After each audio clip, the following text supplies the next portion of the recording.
आदाब, KP news के bulletin में आपका स्वागत है। मैं हिना शेख आपके साथ। आइए देखते हैं सबसे पहले मुख्य समाचार।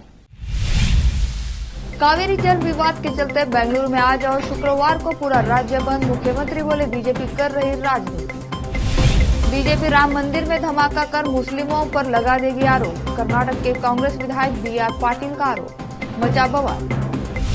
प्रधानमंत्री नरेंद्र मोदी ने आज मंगलवार को रोजगार मेले के तहत 51,000 युवाओं को सौंपा नियुक्ति पत्र।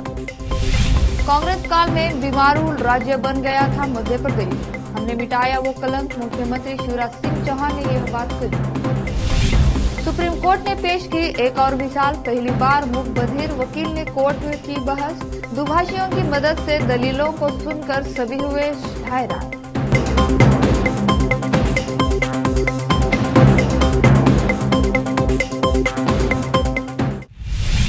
अब समाचार विस्तार से।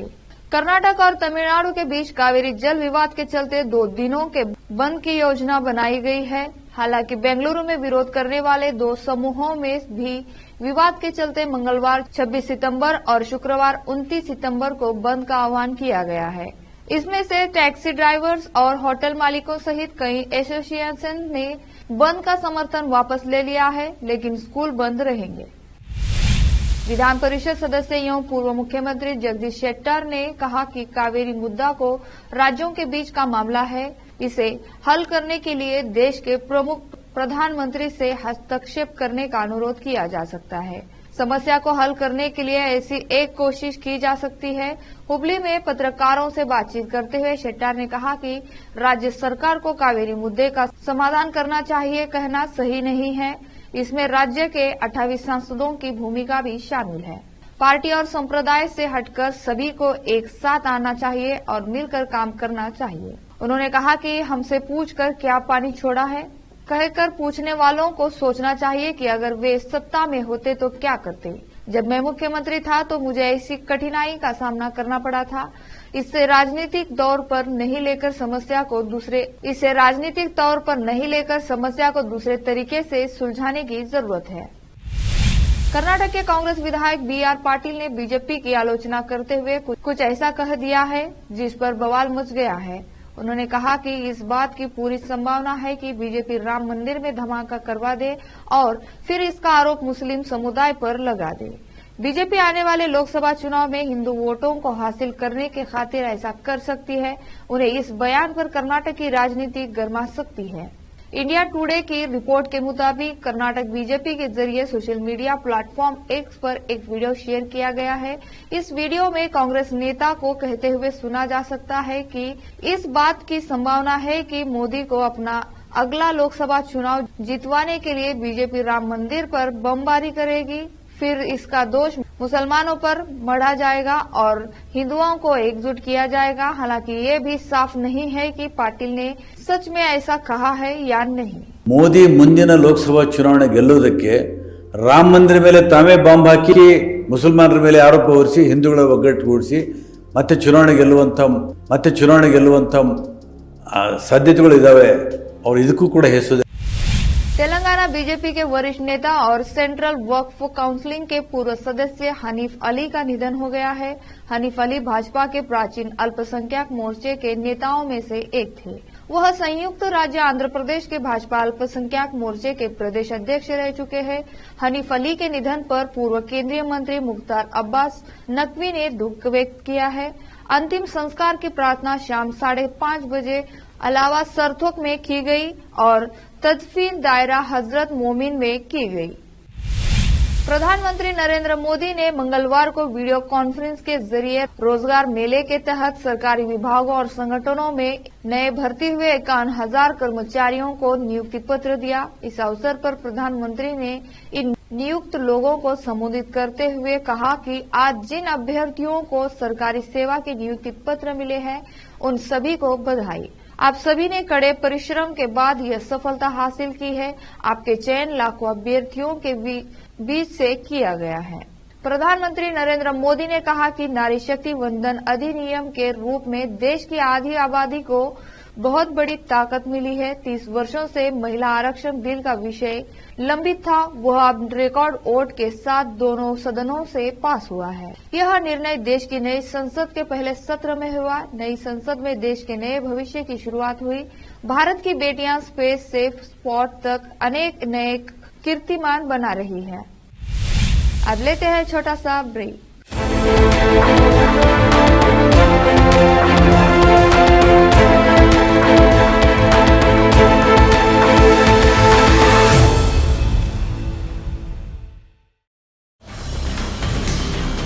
हिंदुस्तान के हर कोने में हम हैं मौजूद। 24 घंटे हालात पर गहरी नजर, खबरों से जुड़े चुपते सवालात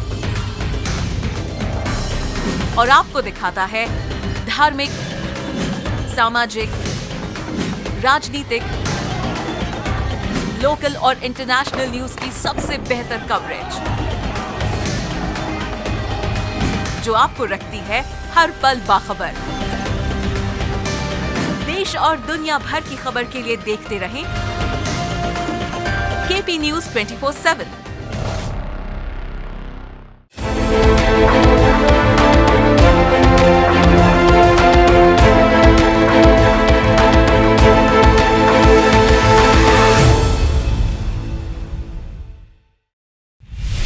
ब्रेक के बाद आपका स्वागत है। दक्षिणी रेलवे के अधिकारी x.com हैंडल ने केरल में भारत पूजा ब्रिज से गुजरने वाली नई उद्घाटन कासरगोड त्रिवेंद्रम वंदे भारत एक्सप्रेस की लुभावनी तस्वीरें शेयर की है। ट्वीट पर कैप्शन में लिखा है, वंदे भारत एक्सप्रेस पर कासरगोड त्रिवेंद्रम की लुभावनी सुंदरता से मंत्रमुग्ध हूँ, क्योंकि यह भारत पूजा पुल से शानदार ढंग से गुजरी। यह भारत की पहली वीवी ट्रेन है जो नारंगी ग्रे रंग के साथ पूरी तरह से नए कलेवर में है। प्रधानमंत्री नरेंद्र मोदी ने हाल ही में कासरगोड त्रिवंतपुरम सेंट्रल वंदे भारत एक्सप्रेस का उद्घाटन किया। ट्रेन के नए कलेवर का अनावरण भारत के रेलवे मंत्री अश्विनी वैष्णव ने किया था।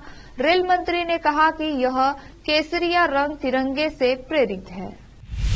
मुख्यमंत्री शिवराज सिंह चौहान ने सोमवार को कांग्रेस पर निशाना साधा और कहा कि पार्टी ने मध्य प्रदेश को बीमारू राज्य बना दिया है, लेकिन उनकी सरकार ने उस कलंक को हटा दिया है।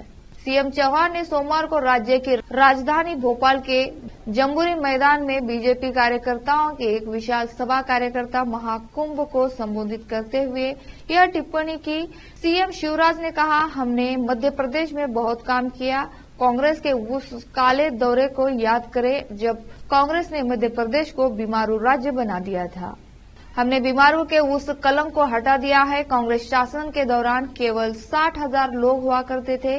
प्रदेश में कई किलोमीटर टूटी फूटी सड़कें थी। आज हमने प्रदेश में 5 लाख किलोमीटर लंबी शानदार सड़कें बना दी है। सुप्रीम कोर्ट में पहली बार कोई मूक बधिर वकील अदालत में पेश हुए और सांकेतिक दुभाषी की मदद से केस में बहस की। सीजेआई DY चंद्रचूड़ ने वकील को दुभाषी की सहायता से इस मामले में बहस करने की इजाजत दी। सुप्रीम कोर्ट में मूक बधिर वकील सारा सनी ने इशारों की भाषा में कोर्ट को अपनी बात समझाई। सौरव राय चौधरी की मदद से ही कोर्ट तक वो बातें पहुंची। दरअसल बेंगलुरु की रहने वाली मूक बधिर वकील सारा सनी को वर्चुअली कोर्ट के सामने लाने वीडियो स्क्रीन स्पेस देने के कोर्ट के कंट्रोल रूम ने मना कर दिया था। हालांकि बहस शुरू हुई और स्क्रीन पर सौरव राय चौधरी सारा से मिले इशारों से कोर्ट को समझाने लगे।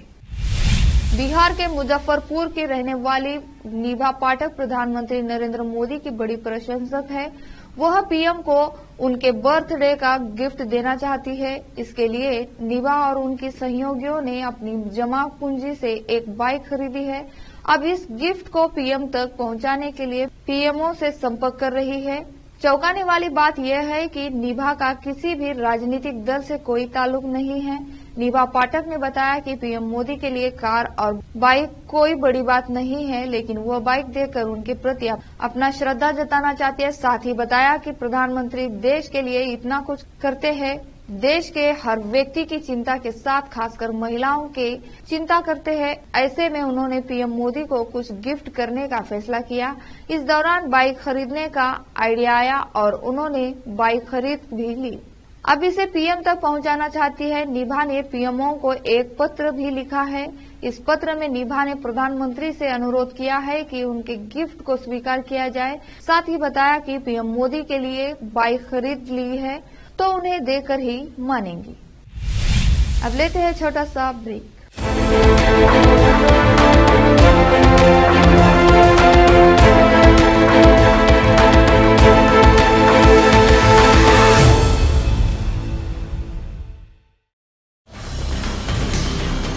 हिंदुस्तान के हर कोने में हम हैं मौजूद। 24 घंटे हालात पर गहरी नजर, खबरों से जुड़े चुपते सवालात और आपको दिखाता है धार्मिक, सामाजिक, राजनीतिक, लोकल और इंटरनेशनल न्यूज की सबसे बेहतर कवरेज जो आपको रखती है हर पल बाखबर। देश और दुनिया भर की खबर के लिए देखते रहें केपी न्यूज 24/7।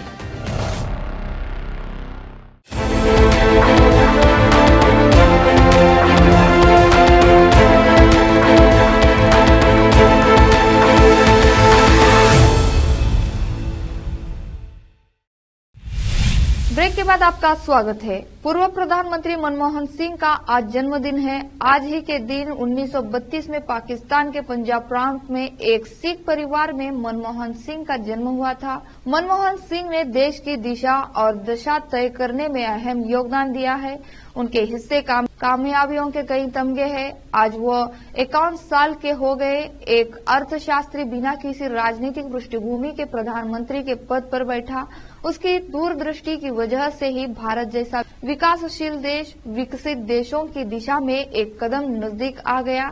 मनमोहन सिंह जवाहरलाल नेहरू के बाद ऐसे दूसरे प्रधानमंत्री हैं जो एक टर्म पूरा करने के बाद दूसरी बार फुल टर्म के लिए प्रधानमंत्री बने। बीते कई महीनों से दिल्ली मेट्रो के अजीबोगरीब वीडियो सोशल मीडिया पर वायरल हो रहे हैं। Delhi metro rail corporation DMRC द्वारा ट्रेन के डिब्बों के अंदर वीडियो शूट पर प्रतिबंध के बावजूद इसमें नाचने या अजीबोगरीब स्टंट करने वाले लोगों की क्लिप काफी वायरल हो रही है। अब एक युवक के बैकफ्लिप स्टंट का वीडियो वायरल हो रहा है जिसे देख लोग कई सवाल कर रहे हैं। दरअसल बैकफ्लिप गलत होने के कारण वह बुरी तरह से नीचे गिर जाता है। वायरल वीडियो इंस्टाग्राम प्रोफाइल चमन फ्लिपर पर शेयर किया गया है। शख्स पहले फ्लिप मारने के लिए तैयार हो रहा है, फिर वह फ्लिप लगाता है लेकिन नियंत्रण खो देता है और सिर के बल गिर जाता है। वहां मौजूद सभी लोग उसकी हरकतों को देख रहे होते हैं।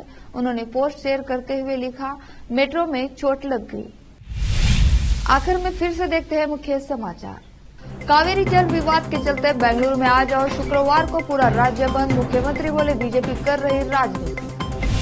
बीजेपी राम मंदिर में धमाका कर मुस्लिमों पर लगा देगी आरोप। कर्नाटक के कांग्रेस विधायक BR पाटिल का आरोप। मचा बवाल।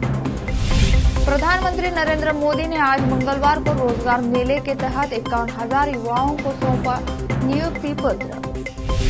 कांग्रेस काल में बीमारू राज्य बन गया था मध्य प्रदेश। हमने मिटाया वो कलंक। मुख्यमंत्री शिवराज सिंह चौहान ने यह बात कही। सुप्रीम कोर्ट ने पेश की एक और मिसाल। पहली बार मूक बधिर वकील ने कोर्ट में की बहस।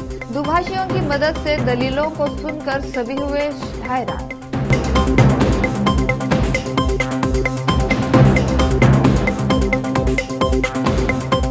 केपी न्यूज के बुलेटिन में आज इतना ही।